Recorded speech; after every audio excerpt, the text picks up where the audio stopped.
Bonjour tout le monde, bienvenue à cette dernière vidéo du module Asepsie. Aujourd'hui, ça va être un peu plate. On va regarder en fait un rapport de certification des hôtes, fait que c'est assez technique. Donc, vous avez à l'écran un rapport de certification pour l'ensemble des hôtes du Collège Antique. Nous, on va regarder vraiment une hôte tout simplement.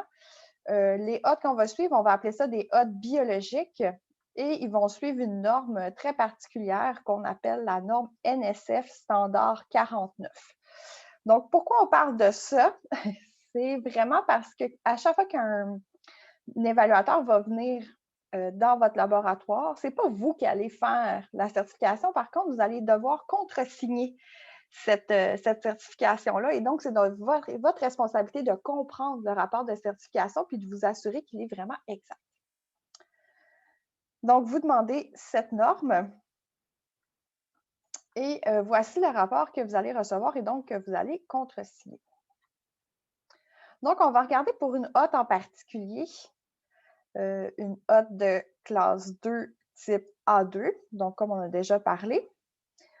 Qui est utilisé pour biohazard dans le cas de biologie, mais en médecine nucléaire, là, il y aurait un crochet pour radioactif ici. Mon premier test qui va être fait, c'est un test d'intégrité des filtres EPA. Donc, pour vérifier si les filtres EPA fonctionnent bien, ce qu'on va utiliser, c'est une molécule, l'EMRI 3004, qui mesure environ 0,3 microns, donc qui est un peu la capacité des filtres EPA. Donc, on utilise cette substance, puis on va vérifier si les filtres fonctionnent bien, s'il n'y a aucune fuite. Donc, vous voyez, dans le cas de cette hôte, il n'y a eu aucune fuite qui a été détectée. Puis, on voit qu'il y a très peu de molécules qui ont été détectées. Donc, ça veut dire que les filtres ont réussi à bloquer l'EMRI 3004 et donc le filtre fonctionne bien.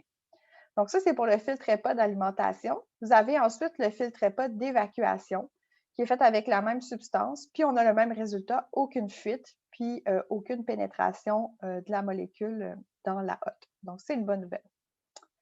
Ensuite, il y a eu un test de fumée pour savoir si l'air circulait bien dans la hotte. Donc, on voit l'arrivée d'accès frontal fonctionne bien, le flux d'air est laminaire, donc part du haut vers le bas et est uniforme. Il n'y a pas de reflux, donc ça veut dire que quand l'air arrive sur le plancher, il ne va pas remonter pour faire des genres de petites boucles. Puis, donc, ça ne soulève pas sur la zone de travail et aucune turbulence. Donc, pour ça, c'est très satisfaisant. Il a vérifié les UV, puis il a vérifié la contamination aussi. Tout était correct. Le seul hic que je vous dirais, c'est que ces tests-là ont été faits sans personne qui travaille sous la hotte. Donc, si jamais vous avez la chance d'être là quand le rendez-vous est pris avec la personne qui vient certifier la hotte, peut-être demander d'avoir quelqu'un qui travaille pour vraiment faire l'ensemble des tests pour que ça ressemble à quand on est vraiment sous la hotte. La deuxième page va concerner plutôt le flux d'air. Donc, vous voyez qu'il va mesurer ce qu'on appelle le profil de vélocité d'alimentation. Donc, ça, il va regarder vraiment la vitesse de circulation d'air à l'intérieur de la hotte. Donc, il va prendre 21 points de lecture. Il va prendre la vitesse la plus haute, la vitesse la plus basse, puis il va faire une moyenne. Donc, on voit la moyenne est de 64 pieds par minute. Et nous, ce qu'on s'attend à voir, c'est entre 55 et 65. Et donc, comme notre chiffre obtenu est dans les valeurs attendues, on ne modifie pas la vitesse du moteur, on laisse tel quel. On fait un peu le même genre de test, mais cette fois-ci pour l'entrée frontale. Donc, plutôt que 21 lectures ici, ça va être 10 lectures. Donc, on voit que quand il va faire une moyenne de vélocité frontale, il arrive à 108 pieds par minute. Ce qui est attendu, c'est entre 100 et 110, donc on est dans les normes et donc aucune modification de la vitesse du moteur. Vous allez voir, des fois, il va arriver en dessous. Donc, si par exemple, il arrivait à 95 pieds par minute, bien là, il va augmenter la vitesse du moteur pour aller dans les normes, dans les spécifications. Vous avez ensuite la fameuse valeur du magnélique.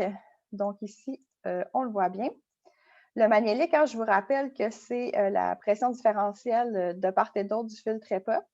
Donc, c'est cette valeur-là que vous allez vous servir comme référence. Donc, vous devriez toujours avoir une valeur de pression différentielle qui est égale ou supérieure à cette valeur-là. Si jamais c'est inférieur, ça veut dire qu'il y a une fuite d'air et donc que vous ne devez pas utiliser cette hotte-là. Ensuite, ça vous dit que l'air est évacué dans la salle. Nous, on n'a pas une évacuation sur le toit ou à l'extérieur du collège. Puis, ça vous parle des appareils utilisés. Et finalement, ça vous dit que l'unité, elle est certifiée selon la norme, comme je disais tantôt, NSF Standard 49. Donc, votre enceinte, elle est bien certifiée. Ensuite, ce qu'on va retrouver, c'est d'autres hôtes. Et donc, on ne va pas regarder ça. Ce que je veux seulement vous dire, c'est qu'à la fin de tous ces rapports de certification, vous devriez avoir une section qui s'appelle personnel et instrumentation. Donc, c'est bien important de regarder, oui, c'est la bonne personne qui est venue, elle est bien accréditée pour la norme NSF qui nous intéresse. Et voici les appareils qu'elle a utilisés. Donc, un thermo-anémomètre et un photomètre. Donc, on ne connaît pas ces appareils-là, ça ne nous dérange pas. On veut juste savoir, quand il les a utilisés, est-ce que ces appareils-là fonctionnaient bien? Donc, pour savoir, on va dans la section matériel, puis on regarde. Bon, pour cet appareil, est-ce qu'il avait été bien calibré, puis est-ce que finalement, il était encore à jour? Donc, si on regarde ici le micromanomètre, vous voyez, il était encore à jour quand il y a eu la certification. Même chose pour le du Prime. Donc, on fait juste regarder, est-ce que les dates, quand il vient, là, parce qu'il est venu en 2020, alors là, ça fonctionne, est-ce que tout était encore à jour? Puis, même chose pour les autres appareils qu'il va utiliser. Donc, ici, il utilise un autre appareil qu'on appelle un photomètre. Et donc, on va aller voir, parfait, quand il est venu, tout était à jour, tout fonctionnait bien et tout était bien calibré. Donc, c'est déjà arrivé par le passé qu'une personne vienne certifier nos hôtes, mais avec des appareils qui sont désuets, qui n'ont pas été calibrés récemment. Et donc, c'est comme si finalement la certification n'était pas tellement intéressante parce qu'elle ne nous dit pas vraiment si la hotte fonctionne bien.